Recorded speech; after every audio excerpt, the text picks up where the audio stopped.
A man slapped a woman's butt, but instead of getting angry, she just flashed a mischievous grin. Little did they know, their boss caught the whole thing and was totally pissed. He fired the guy on the spot. As Jess was packing up his stuff to head home, he stumbled upon a horrifying scene. His female supervisor had been shot dead right then and there. Freaked out, Jess bolted to the bathroom to hide, only to find the security guard sprawled out on the floor. He rushed over to check on the guard's injuries but accidentally triggered the motion sensor on the toilet. The sound of the flush was bound to alert the killer. Jess quickly shut the door, but the killer hadn't actually heard a thing. Just as Jess thought he could relax, the killer suddenly spoke up. That's when it clicked, the killer was after the guard's keys. Jess scrambled to crawl through a crack into the next stall. After swiping the keys, the killer smashed the guard's walkie-talkie and shut off the main fire valve. He strolled into the records room, rigged up some incendiary devices, and got ready to burn the place to the ground. Jess made a run for the break room to call the cops, only to find another co-worker pulling late hours. He filled him in on the situation and they hightailed it to the elevator, but it was already locked down tight. Their only option was the fire escape, but the killer had trashed all the exits.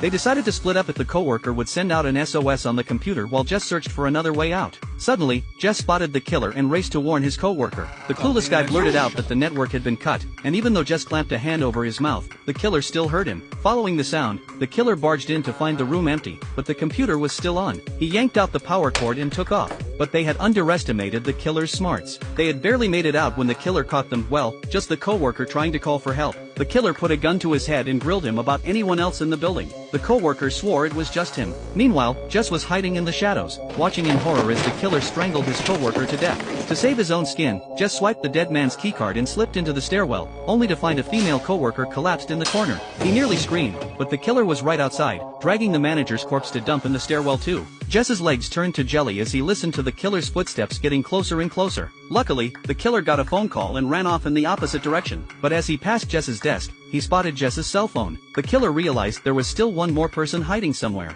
Jess's phone wasn't locked, so the killer scrolled through and learned all his personal info. He stalked through the office, calling out Jess's name while Jess cowered under a desk, shaking like a leaf. As the killer hunted for him, Jess seized the chance to slip into an office and light a piece of paper on fire. He was trying to trip the fire alarm, but even after burning for a while, nothing happened. So he torched the curtains. The blaze immediately caught the attention of people across the street, but it also brought the killer running. The two crossed paths in the hallway, but the killer didn't have time to deal with Jess yet. He rushed to put out the office fire while Jess made a break for the CEO's office. But the killer followed him there too. He shot out the lock and Jess barely managed to duck behind the door. The killer burst in and immediately knocked out a female client, then demanded to know where Jess was hiding. The boss said he hadn't seen him, and the killer didn't push it further. And just like that, Jess had escaped the killer's clutches once again.